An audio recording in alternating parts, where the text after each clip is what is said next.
자, 안녕하세요. 한수 어드바이저입니다. 오늘은 법인 영어 마스터 과정, 이건 좀 공개하겠습니다. 오늘은 공개 강의, 멤버십 소개 때문에 공개 좀 하겠습니다.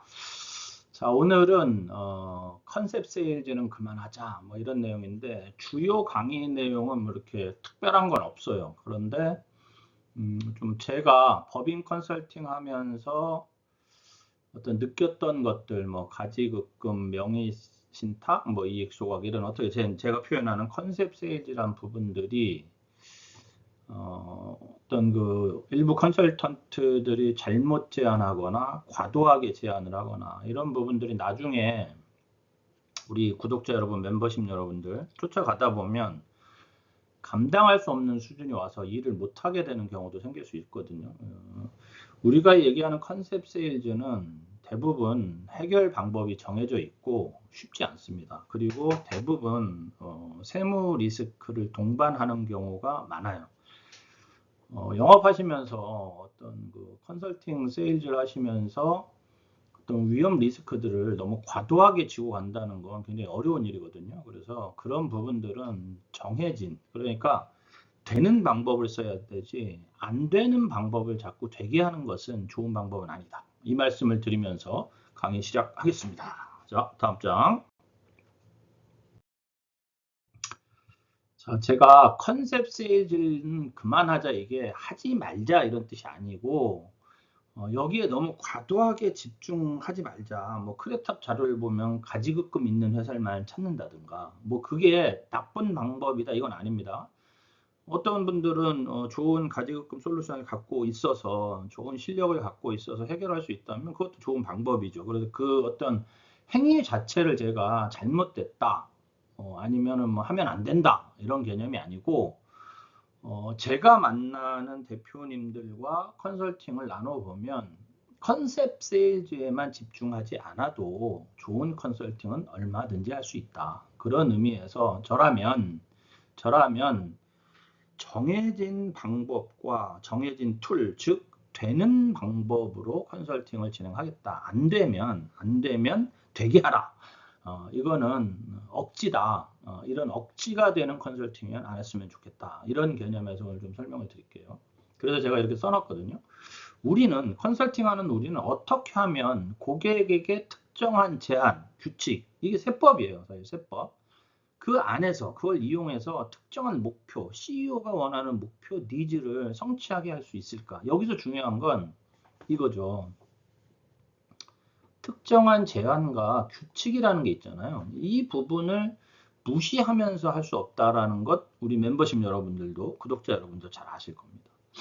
자, 한번 생각해 볼게요. 제가 영업 솔루션 툴킷에서 프라블럼과 6하 원칙을 많이 활용해라. 전전 강의에서 많이 말씀을 드렸는데 우리 구독자 여러분, 멤버십이 아닌 구독자 여러분 무슨 말씀인지 모르시겠지만 이 강의를 전체적으로 다 듣고 싶으시면 멤버십을 활용하시면 됩니다. 자, 문제가 있어요. 문제는 가지급금이에요. 문제는 왜 이게 문제냐면 인정이자가 문제가 될 거예요. 왜냐하면 보통 당좌 대출 이자율을 적용하니까 4.6%의 인정이자가 언젠가는 상환해야 되죠. 그렇죠? 언젠가는 상환해야 된다. 문제는 이 상환하는 게 내가 직접, CEO인 내가 직접 빌렸다. 내가 실제로 법인에서 빌려간 돈이다. 그럼 상환해야죠, 당연히. 그런데 나도 모르게 가지급금이 쌓였다. 이러면 참 곤란해지잖아요. 내가 빌리지도 않은 돈을 갚아야 돼. 이런 생각이 들게 되잖아요. 그렇죠? 그런 부분. 누가 문제냐요? 누구가 대상입니까? 가지급금은. 당연히 사장님과 과세 당국이죠. 이 과지급금을 잘 인정이자를 내고 있느냐, 잘 상환하고 있느냐, 이런 부분에서, 그렇죠?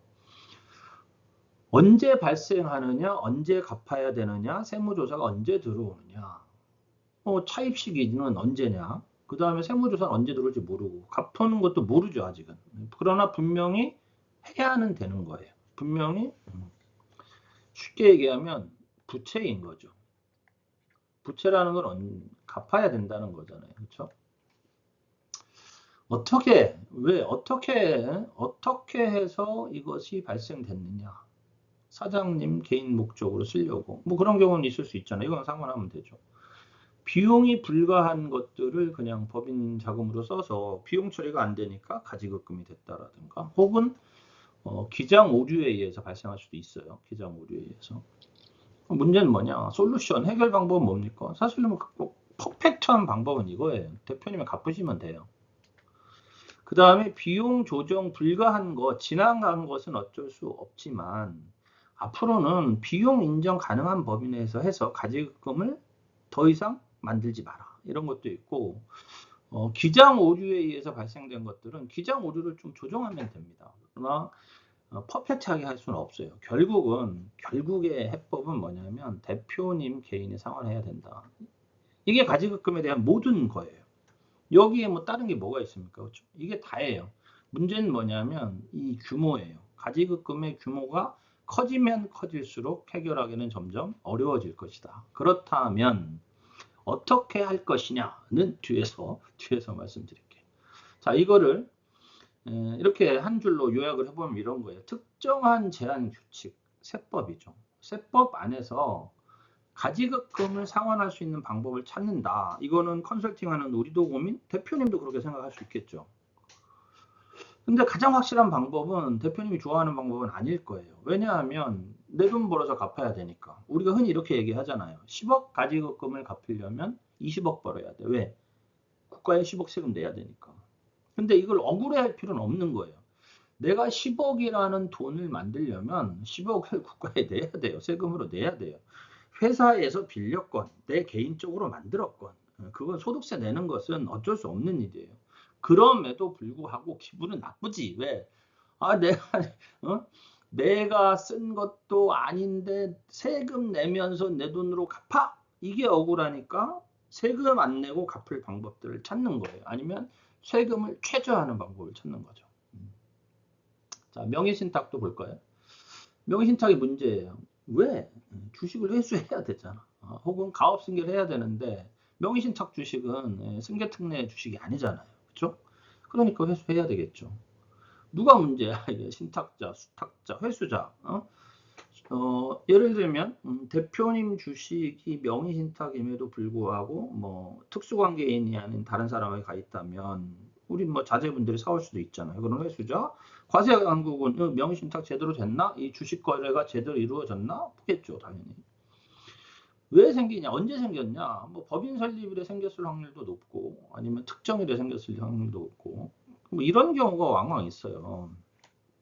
일부 세무사님들이 뭐 과점주주 하면 안 좋다 그래가지고 주식을 막 이렇게 분산을 시켜 놓는 경우가 있는데 과점주주를 하면 안 좋은 이유가 뭔지 전 솔직히 잘 모르겠어요. 차 마시면서 천천히 하겠습니다. 아니, 뭐가 불편할까요? 과점주주가 되면 뭐 2차 납세 의무 뭐 이런 것들? 2차 납세 의무가 생길 정도로 사업을 한다고 하면 그건 뭐가 문제일까요? 나는 일부 법무사님들과 과점주주들이 이런 경우를 많이 듣거든요. 이런 걸. 어떤 경우냐면 대표님들이 이렇게 얘기해요. 아니, 왜 장모님이 주주세요? 이런 경우.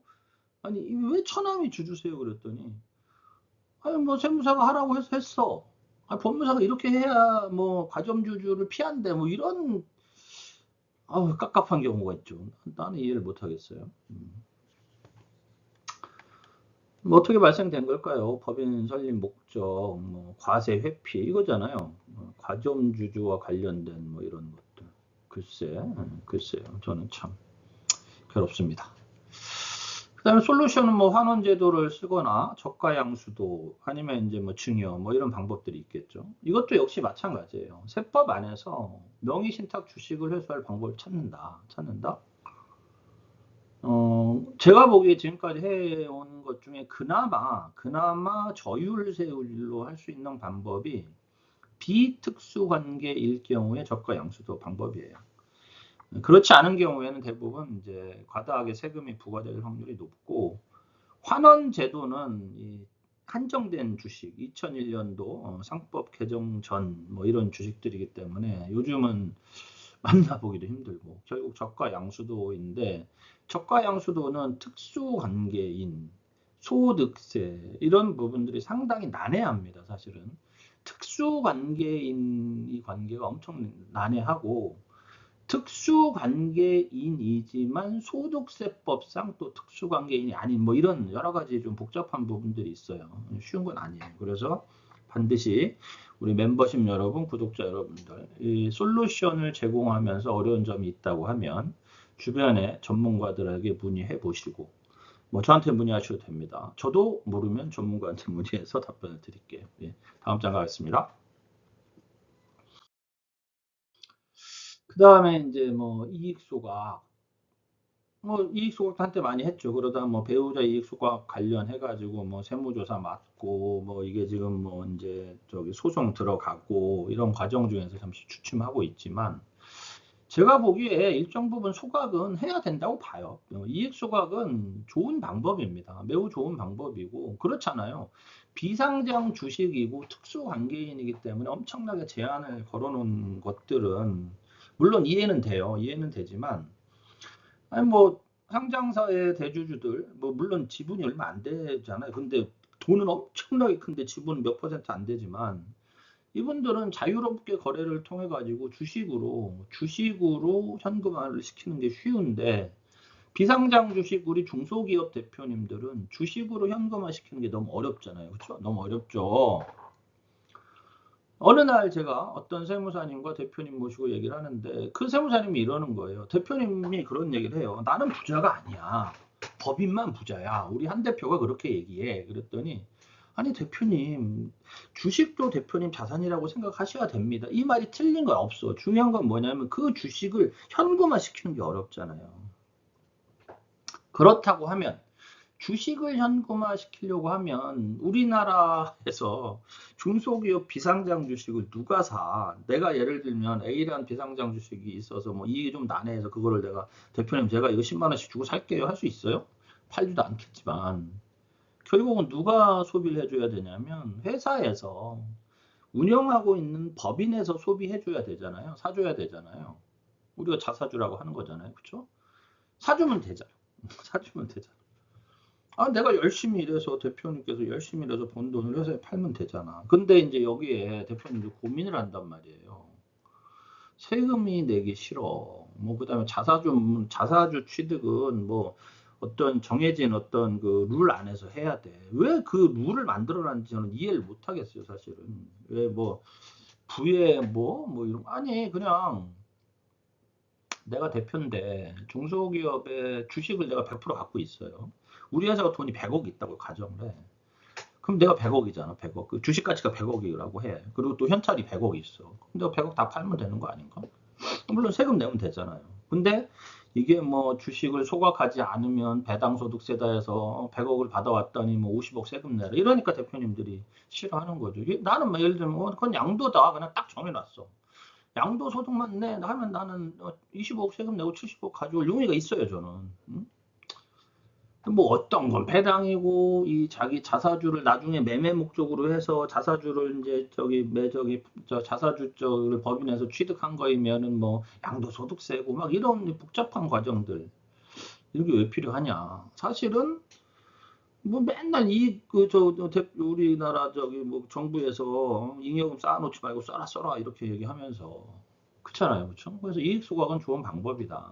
근데 과도하게 세금들 이런 문제가 좀 걸리긴 한다 이거죠. 그래서 뭐 배우자 이익 소각해가지고 뭐 단계 건너뛰어서 했던 아시죠?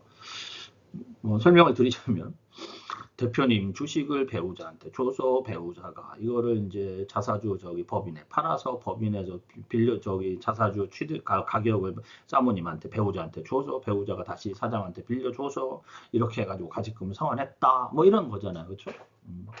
그런데 세무당국에서는 그 과정이 원래 CEO가 쓸 돈을 단계에 거쳐갔다. 이게 이제 일종의 그 부당행위로 봐요. 그래가지고 그거에 대해서 과세한다 이런 개념으로 해서 이제 소송이 들어가 있는데 글쎄요, 그걸 왜 과세하는지 모르겠어요. 저는 반대하는 입장입니다. 과세가 잘못됐다고 생각하는 입장인데 뭐 어떡하겠어요. 뭐 정부가 힘이 더 센데 나보다.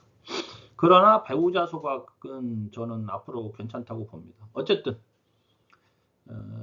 잔소리가 길어졌어요. 이익 소각은 뭐 잉여금 회수하거나 어떤 상환 자금들 있잖아요. 뭐 가지급금이나 이런 데 이제 하려고 많이 쓰죠. 현재 하고 있죠. 누가? 주주가. 당연히 이것도 이제 과세 당국이 따라붙어요. 언제? 사업 기간 내내 하면 돼. 어떻게 이익 잉여금? 이익 소각이니까 감자가 아니니까 잉여금으로.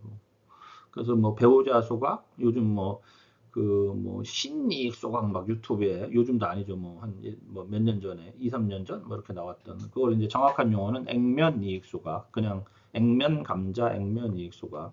주식 가치로 소각시키는 게 아니고 액면가로 소각시키는. 그리고 이제 상속 주식 감자. 이거 상속 감자라고 했는데 이거를 정확하게 말씀드리면 상속 주식 감자. 플랜 뭐 이런 거죠. 상속된 주식을 감지한다. 상속된 주식을 소각시킨다. 뭐 이런 개념이에요. 이것도 특정한 제한 규칙 안에서 이익잉여금 회수할 방법을 찾는다. 근데 대부분 최대한 절세하면서 하고 싶은데 절세가 그렇게 쉬운 게 아니라는 거를 우리 대표님들도 알았으면 좋겠고 우리 멤버십 구독자 여러분들 좀 알았으면 좋겠고 절세가 절대 쉬운 게 아닙니다. 머리가 쫙 이렇게 좀 이상하죠.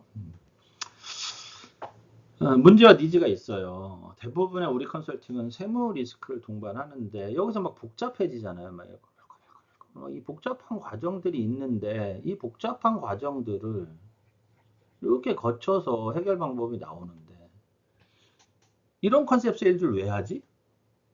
이렇게 하지 말자. 제 얘기는 이렇게 하지 말자. 없는 방법 찾아내고 막 무리하게 하지 말고 되는 방법을 쓰자. 되는 방법이 안 되는 건 되는 방법을 쓰고 안 되는 건 하면 안 된다는 얘기 하고 싶은 거예요. 제가 최근에 어떤 제 구독자분이 그게 틀렸는지 맞는지 모르겠는데 어떤 컨설팅 회사에서 뭐 이렇게 쭉 뭐 하겠습니다라고 문자를 보냈다 그러는데 저는 잘 이해가 안 돼요. 그 뭐가 될까 안 될까 이 고민이 드니까 물론 훨씬 저보다 뛰어난 능력자께서 하신다고 하면야 뭐 제가 할 말은 없습니다.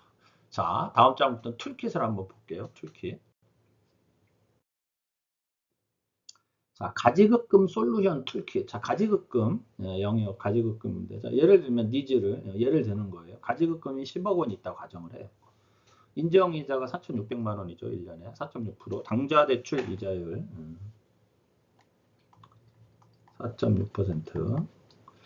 그 다음에 이 회사의 그 현 상황과 니즈를 보는 거예요. 지속적으로 증가가 예상이 되고 한꺼번에 10억 원 상환할 수 없으니까 일부 상환을 하고 증가 원인을 도대체 모르겠다. 나는 내가 안 갖다 쓴다. 그러면 그걸 분석하고 지속적인 증가 방지를 하는 게 대표님의 니즈예요.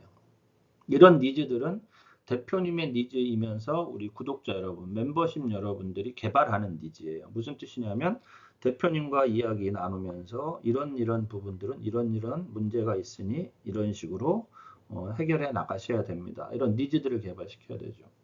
아이디어 어떻게 해결할 것이냐. 뭐 대표님 급여로 상환하세요. 배당받아서 상환하세요. 예전에 한때 유행했던 특허로 상환하세요. 배우자 이익 소각을 하세요. 액면 이익 소각을 하세요. 등등등. 여기에 이제 ETC 등 있겠죠.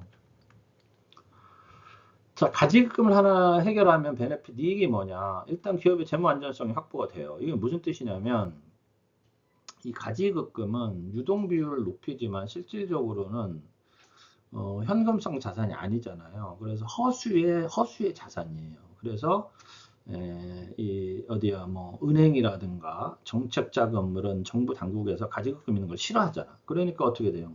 가지급금을 막 숨기죠. 뭐 매출 채권에도 숨기고 선급금에도 숨기고 혹은 뭐 주임종 단기 채권이란 이름만 바꾸고 단기 대여금이라고 이름도 바꾸고 뭐 이렇게 하잖아요. 근데 없어지면 당연히 채무 안정성이 확보가 되고 가지급금이 상환이 됐으니까 당연히 인정이자 관련 세금이 뭐예요? 대표님 소득세 상해 처분되잖아요. 뭐 그다음에 법인세. 왜냐하면 이자 소득이 줄어드니까 당연히 줄어들고 그 관련되는 아예 소멸되는 거죠.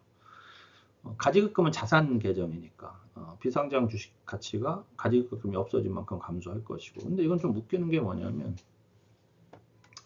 들어와서 다시 쓰니까 다시 쓴다는 가정하에 감소한다는 거. 그 다음에 가지급금은 이건 약간 좀 애매한데요. 추정 상속 자산일 확률이 매우 높아요. 그래서 제가 얘기했는데 예를 들면 가지급금은 상속 피상속이니 법인에 갚아야 될 돈이니까 부채로 봐야 되잖아요. 그렇죠?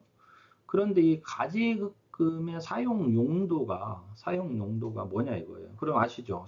추정 상속 자산 5억 원 이상은 15년 이내, 뭐 2억 원 이상은 2년 이내 출처가 불분명한 것은 상속 자산으로 본다.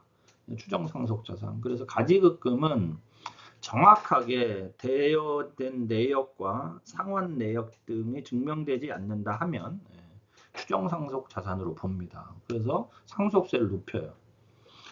경제적 분석에서는 일단은 급여로 상환하게 되면 40% 이상의 소득세를 납부할 것이다. 그래서 과연 이게 해결 방법으로서 적정한가 판단을 하는 경제성 분석을 해야 된다는 얘기예요. 그러니까 제가 이 솔루션 툴킷을 이렇게 보여드리는 이유는 이게 정답은 아니지만 적어도 우리 멤버십 여러분들, 구독자 여러분들은 컨설팅 하실 때 앞으로 이런 부분들을 꼼꼼하게 생각하고 모든 컨설팅에서 대표님들과 이야기를 나누세요. 훨씬 더 신뢰받고 훨씬 더 비싼 컨설팅을 할 수 있습니다. 특허 상환 시 감정 비용 및 뭐 기타 소득세 납부해야 되죠. 당연히 우리 기타 소득 이익 소각할 경우는 뭐 양도세 없이 하잖아요. 그렇죠? 액면가 아니면 뭐 취득가 입고로 뭐 저 매매가 이런 형태. 그다음에 이제 이게 전액 상환하게 되면 뭐가 좋아요? 전액 상환하게 되면 근데 법인세하고 소득세가 절감이 될 것이고 솔루션 방향은 최저 세금을 납부하고 세무 리스크를 최소화하는 거다. 뭐 이런 하나의 툴을 만드시라는 겁니다. 솔루션 프로세스는 이런 거잖아요. 이거 1월, 2월, 2월 이거는 이제 개월수 말씀드리는 거예요. 밑에 이 내용은. 그러니까 타임라인. 자, 일단 가지급금 현황 파악을 해야 되잖아. 그렇죠? 원장을 받으셔야 돼. 가지급금 원장하고요. 세무조정계산서 19호 서식, 가지급금 관련 서식이에요. 대표님한테 들어보셔야 됩니다. 내가 빌려간 게 얼마고, 난 왜 생겼는지 모르겠어. 이런 그 CEO와의 미팅을 통해서 얻어낼 수 있는 정보, 그 다음에 담당 세무사한테도 답변을 얻어야죠. 이런 가지급금이 왜 발생했을까요? 조정을 해야 됩니다. 일단 세무 오류에 의해서 발생됐던 것들은 가지급금을 이제 오류 조정을 하고, 그 다음에 인정이자 조정도 당장은 이런 거예요, 여러분들. 대부분 당좌 대출 이자율을 쓰지만 원래 가지급금 원칙은 가중평균 차입 이자율이거든요. 요즘은 당좌 대출 이자율이 싸요. 요즘은 워낙에 금리가 높으니까. 근데 가중평균 차입 이자율이 낮다고 하면 가중평균 차입 이자율을 쓸 수 있도록 하는 게 훨씬 더 좋은 방법이에요. 채무가 거의 없어요. 채무가 거의 없는 기업에 가지급금이 있다. 그러면 4.6%라고 하면 저라면 일부 뭐 기계를 사거나 이런 어떤 그 자금을 써야 될 때 대출을 4.6% 이하의 이자로 받을 수 있다고 하면 그 이하의 이자를 받아서 가중평균 차입 이자율을 가지급금 이자율에 적용시키겠습니다. 그런 방법들. 그다음에 이제 실가지급금 파악은 오류 조정 후 세무상 가지급금 내역을 확인을 해야 돼요. 실제 가지급금. 그 다음에 이제 대표이사가 진짜 빌려간 거 안 빌려간 거 구분을 좀 해보시고 그 다음에 정확하게 인정이자 계산을 해야 됩니다. 이런 내용들은 나중에 이제 뒤에 제가 또 이 세상 쉬운 법인 영어 프로세스에 다 이렇게 디테일하게 나옵니다. 오늘은 이 툴킷 개념만 설명을 드릴게요. 그 다음에 이제 경제성 분석은 어떤 아이디어를, 이 아이디어 중에서 그 기업에 맞는 실행 가능한 아이디어가 적용이 되겠죠. 그거에 따라서 경제성 분석을 하고, 중요한 건 뭐냐면, 미래 경제성 분석을 해주는 거예요. 여러분들이 컨설팅을 할 때, 예를 들면, 10억의 가지급금이 상환이 되면, 미래 경제성 분석은 여기 있잖아요. 추정 상속 자산이 없어지고 그럼 이걸 어떻게 보여주셔야 되냐면 숫자로 보여주셔야 돼요. 그 다음에 인정이자도 마찬가지잖아요. 4,600만 원의 소득이 없어졌잖아요. 그렇죠? 4,600만 원 소득이 없어졌으니까 이 대표님이 만약에 소득세 구간이 예를 들면 35% 구간이다 그러면 금액 법인세도 4,600만 원만큼의 뭐 예를 들면 19% 구간이다 그러면 이 금액 이게 얼마나 줄어든다 이런 걸 보여줘야 된다는 거죠. 경제성 분석 그렇게 해주시고 솔루션 디자인은 하나 가지고는 해결되기가 거의 불가능합니다. 그렇기 때문에 두세 가지 실행 가능성이 높은 적어도 두 가지 솔루션을 이 프로세스에 의해서 디자인해 주시고 중요한 건 실행할 때는 CEO가 오케이 해야 하는 거고 그 다음에 이제 대표님과 일정 공유를 하고 제가 간트 차트라고 해놨는데요. 이 간트 차트는 제가 뒤에 참조 현황에서 노션 타임라인 제가 쓰고 있는 거를 화면만 보여드릴게요. 그리고 나중에 우리 멤버십 여러분들은 제가 노션 타임라인, 노션 표거든요. 표 기능 강의 한번 해드릴게요. 왜냐하면 영업하실 때 업체 관리하기에 이만한 게 없어요. 제가 보기에 노션은 뭐 다른 엄청나게 많은 기능 다 필요 없고 저도 공부하다가 어떤 그 뭐랄까 컨설팅 경제성 이런 거로 해서 숫자 관련은 엑셀이 최고고 제가 보기에 지금까지는 엑셀로 하고 있고 타임라인 표 이렇게 해가지고 이 기업의 컨설팅 일정표 관리는 지금 제가 쓰고 있는 솔루션 중에서 노션이 최고예요. 그래서 노션 하나만 잘 쓰셔도 업체 관리가 너무 편해져. 그래서 나중에 제가 8월에 우리 그 멤버십 줌 동영상 강의할 때 제가 노션 타임라인 강의 한번 하겠습니다. 그거 한번 많이 도움 되실 것 같아요, 멤버십 여러분들. 자, 다음 장. 그 다음에 이제 명의신탁 솔루션 마찬가지잖아요. 일단 인원수 파악을 해야 돼요, 니즈는. 사람이 한 명이냐 두 명이냐 뭐 이렇게 명의신탁 주주가. 그 다음에 이제 당연히 주식수 지분율 할 것이고 목적이 뭐냐 이거예요. 단순히 그냥 갖고 오고 싶다냐 승계냐 증여냐 이거에 따라 방법이 달라질 수는 있어요. 그러나 거의 비슷할 거예요. 뭐 환원제도 쓸 수 있으면 좋죠. 그 다음에 뭐 저가 양수도 증여 뭐 거의 이 방법밖에 없어요. 뭐 막 복잡하게 들어가서 막 뭐 주식을 뭐 감자를 해서 어떻게 이것까지는 뭐 나중에 어떤 상황에 따라 그거 하면 되는 거고 그걸 우리 멤버십 여러분들 컨설턴트 분들이 하실 필요도 없고 그건 전문가하고 같이 상의하시면 되는 부분인 것 같고 베네핏은 뭐 당연히 이제 주주 안정성이 확보가 되죠. 그 다음에 이제 승계 목적으로 명의신탁을 회수한다 그러면 이제 승계 특례 활용이 가능해지고 가족 배당이 가능하고 세무 리스크가 많이 해소되죠. 그렇죠? 상속세, 증여세. 왜냐하면 명의신탁을 갖고 있는 사람이 돌아가셨다. 그러면 뭐 문제 많이 발생하니까. 경제성 뭐 당연하잖아요. 증여세 비용, 양도세. 그 다음에 여러분들 그 주식이 움직일 때는 항상 특히 명의신탁이 움직일 때는 이건 중요합니다. 이거. 간주취득세 이게 2%인가 그럴 거예요. 간주취득세는 공부하세요. 이거 뭐 오늘 주제가 아니까 이거 공부하셔야 됩니다, 여러분들. 생각보다 간주취득세를 두드려 맞아서 가산세 내는 대표님들이 생각보다 많습니다. 간주취득세. 간주취득세 개념은 이런 거예요.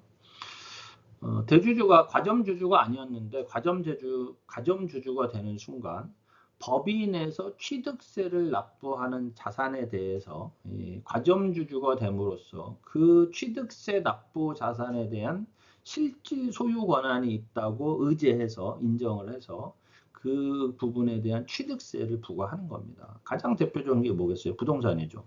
토지랑 뭐 건물이 있는데 20억짜리가 있다. 근데 내가 원래 최초에 명의신탁을 해가지고 40% 주주였는데 이번에 명의신탁 주식을 회수해서 100% 주주가 됐다. 내가 부동산이 20억 있다. 그러면 이 부동산에 대해서 간주취득세가 2.2%, 뭐 지방세 빼고 하여튼 2%인가 부과돼요. 정확하게 기억이 안 나네. 아마 2% 정도 될 것 같아요. 내야 됩니다.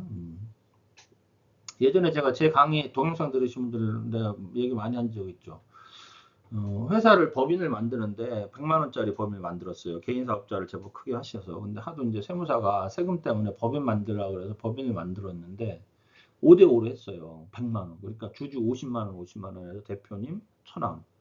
대표님 빡친 거예요. 이거 뭐 할 때마다 도장 받아야 되고 짜증이 나가지고 그 주식을 회수를 했어요. 그때 아마 땅이 아마 제가 알기로는 한 10억 원 정도 있었는데 하여튼 뭐 2천만 원 좀 넘게 간주취득세가 발생이 됐고 그 간주취득세 신고 안 해가지고 발생된 가산세까지 해서 한 3천만 원 가까이 세금을 내게 됐어요. 그때 세무사 왈 이건 안 내도 되는 겁니다. 뭐 이랬대. 안 내도 되는 게 어딨어. 명의신탁에서는 간주취득세 정말 중요합니다. 그 다음에 이제 경제성 불량 승계 활용하면 비용 절감. 예를 들면 명의신탁 주식이 예를 들면 뭐 30억 원어치였어요. 근데 이게 들어옴으로써 가업상속공제에 의해서 30억에 대한 세금이 절감되는 거면 어마어마한 거죠. 그런 내용. 그다음 배당 시 세금 내역, 그 다음에 이제 자금 출처 확보 내용. 왜냐하면 자금 출처 확보 내용이란 건 뭐냐면 가족 배당이 가능하니까 배당을 통해서 자녀들, 뭐 배우자의 자금이 어디서 왔다는 출처가 활용 가능해진다는 건 세무 리스크가 상당히 낮아진다는 거잖아요. 솔루션 방향도 이제 최저 세금 납부, 뭐 세무 리스크 최소화 이런 것도 좋은 거고. 프로세스 볼게요. 일단 현황을 파악을 해야 돼요. 명의 신탁일이 언제냐. 요거 명의 신탁 환원 제도가 이제 적용 가능하냐 불가능하냐도 보고 일자도 보고. 주주 관계, 특수 관계냐, 비특수 관계냐, 신탁 인원이 얼마고, 신탁 주직수와 지분율은 어떻게 되느냐, 이렇게 현황 파악을 해야 돼요. 특히 여러분들 특수, 비특수 관계인 관련 내용들 잘 검토하시고요. 검토는 환원 대상 여부 가능한지, 안 되면 이거는 빠져야죠. 요즘은 제가 명의신탁 얘기 들어오면, 그렇게 막 그 환원제도 대상 가능 주주들은 많이 못 만나요. 이거 왜 한 거지? 주목해 주세요. 뭐 이런 게요. 그 다음에 이제 비상장 주식 같이 계산해야죠. 세무사님 통해서. 그 다음에 회수 장애물이 이게 중요한데 어떤 게 있을까요? 여러분들 이제 주주 분쟁 여부 등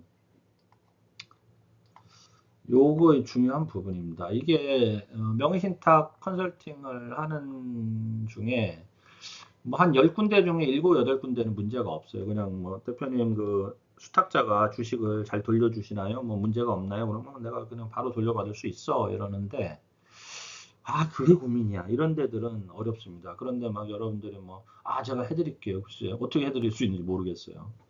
그 부분이 해결되고 나서 저희가 컨설팅 진행을 해드릴 수 있습니다. 이게 맞는 말인 것 같아요.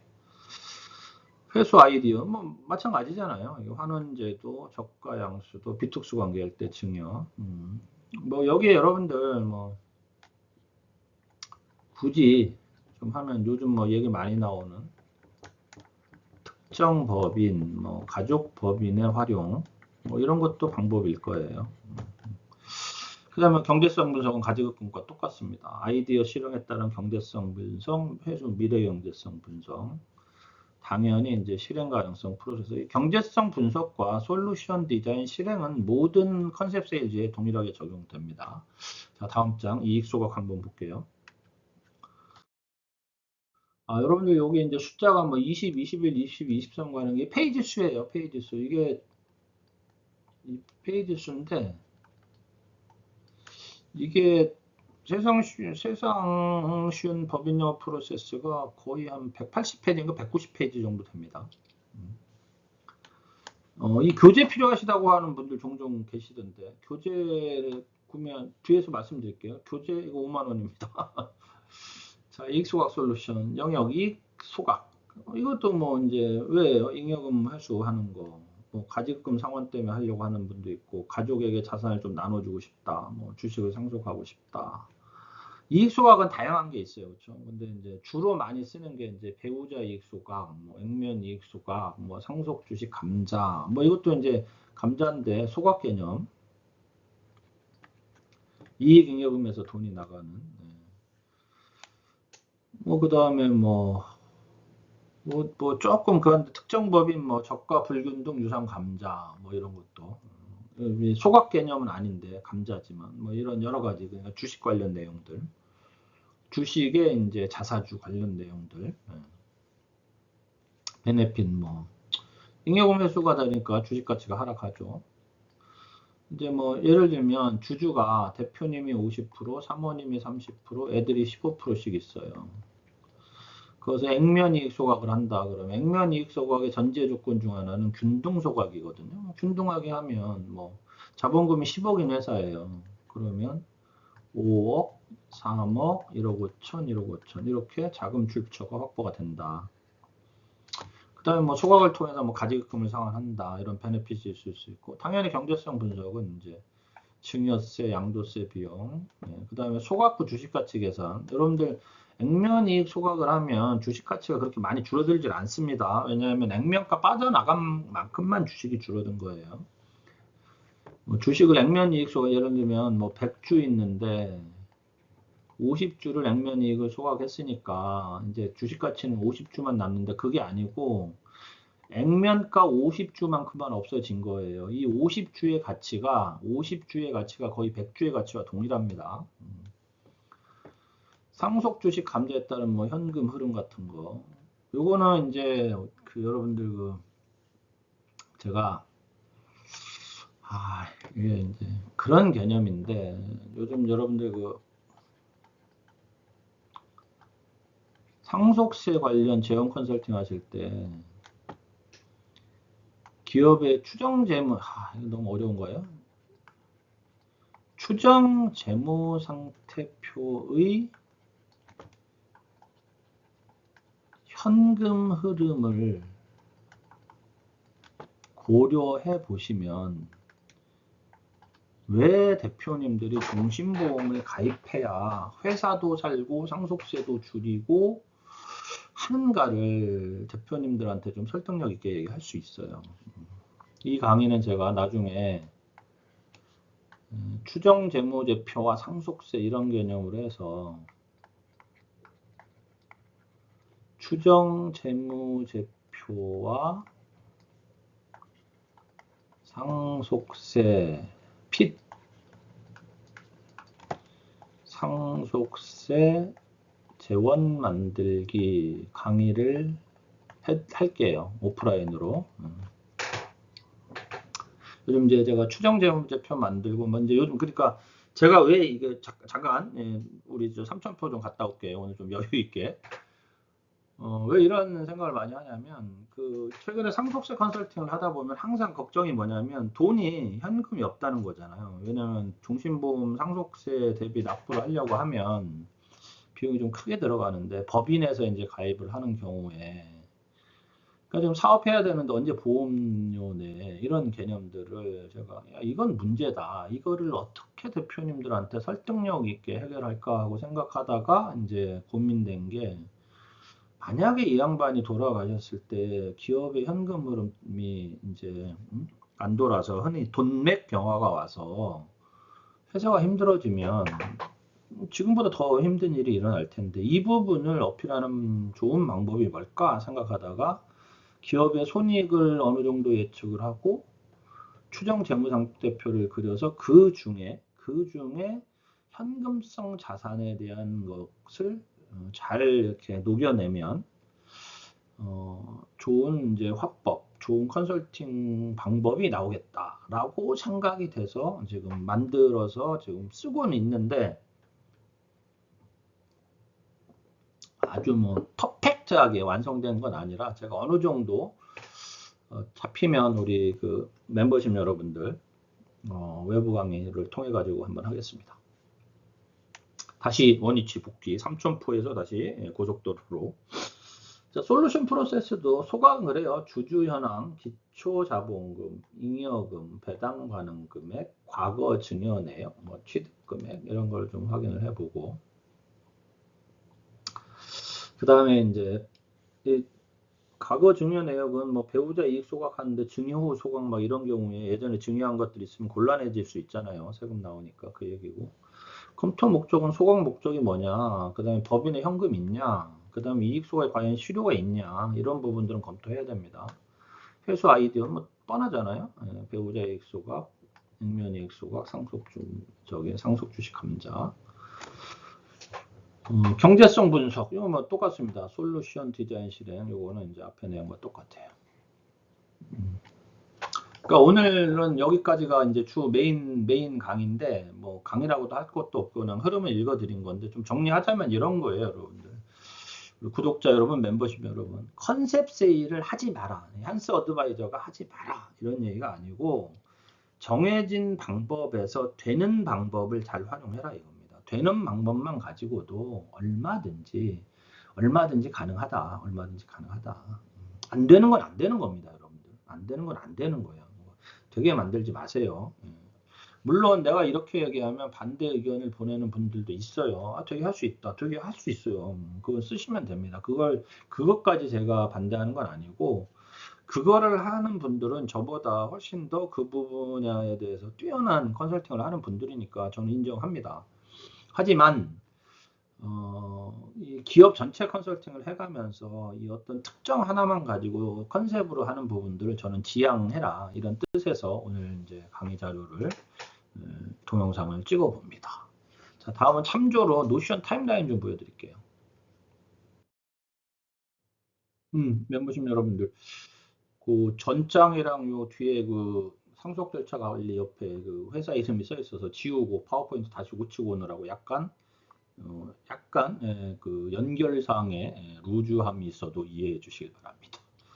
여러분들 이 노션 타임라인 이거 괜찮아요. 정말 괜찮은데 이 노션 자체가 워낙 방대합니다. 이게 메모 앱이라고 하는데 메모 앱이라기보다 뭐 하나의 그냥 무슨 프로그램 같아. 엑셀 같기도 하고 이런데 저도 이거 막 공부하느라고 제가 이제 공부하면 막 그 뭐 하나 공부하면 그 관련 책들을 다 사서 보는 스타일인데 제가 하여튼 서점에 나와 있는 것들 뭐 세 권 사서 봤는데 어려워.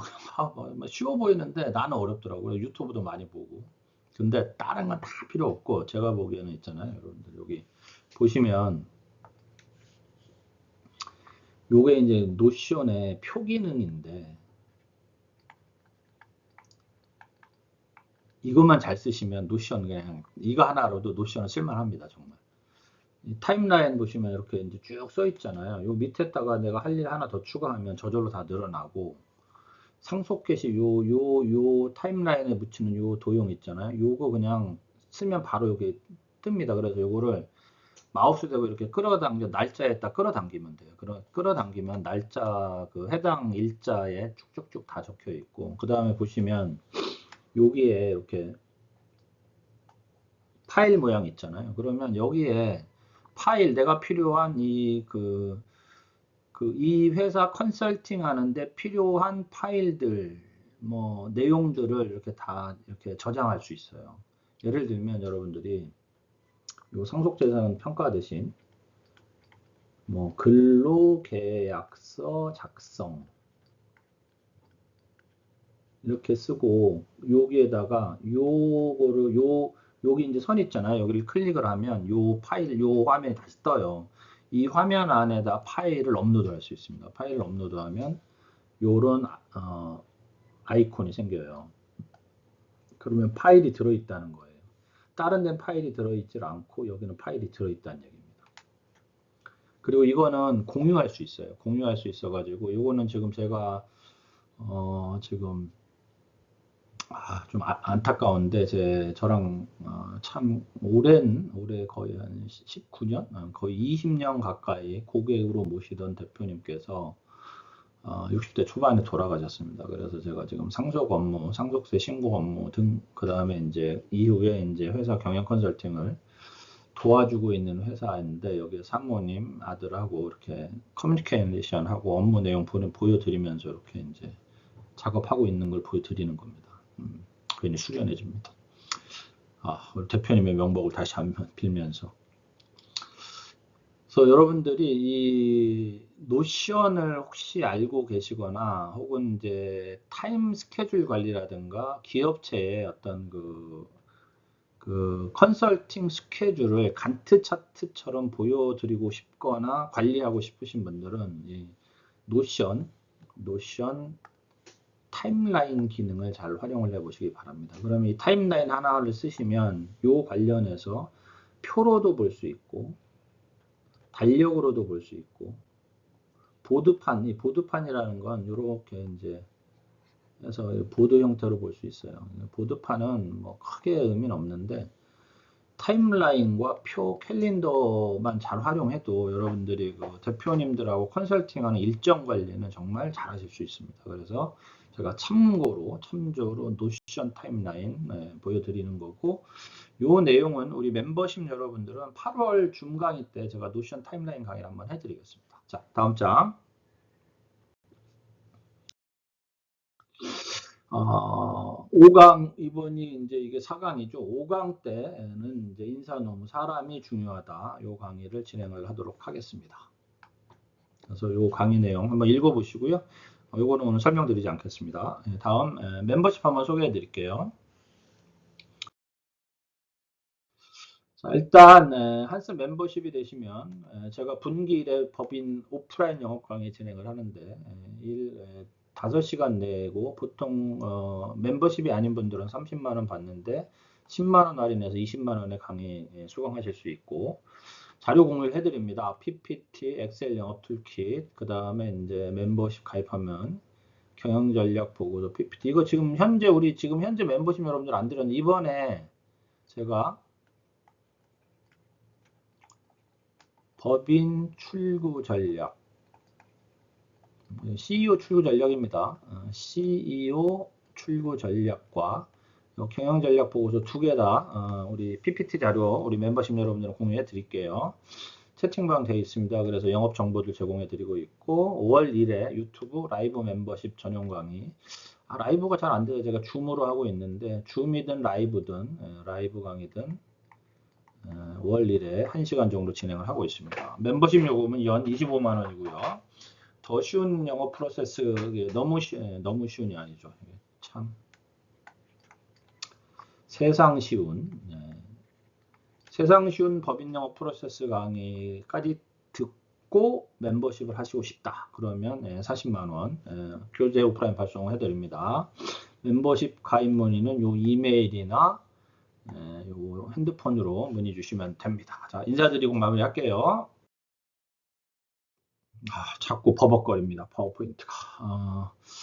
주변에 혹시 이 세상 쉬운 법인 영어 강의라든가 뭐 법인 영어 관련 필요하신 강의를 듣고 싶으시면 요 이메일이나 이쪽 이메일이나 요 전화로 문의해 주시면 친절하게 강의 내용, 강의 요금, 강의료 이런 안내해 드리도록 하겠습니다. 자, 다음 강의에서 뵙도록 하겠습니다. 수고하셨습니다.